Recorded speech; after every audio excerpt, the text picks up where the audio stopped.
bring an end to airborne contaminants in your car with a new cabin filter from Filterheads.com.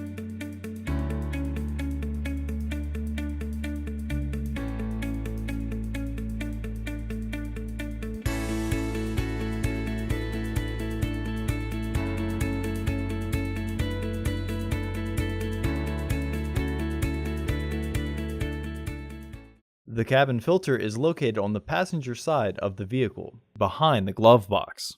Open the glove box. Push in on the sides of the glove box to release the stops and lower the glove box. Unclip both sides of the housing cover to remove it.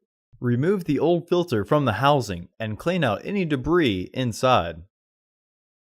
Install your new AQ1058C filter with its airflow indicating arrow pointing down.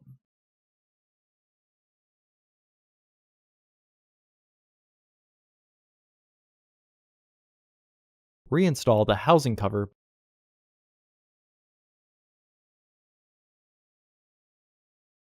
Reinstall the glove box assembly. Close the glove box. Visit our website to order your filter to ensure that it fits.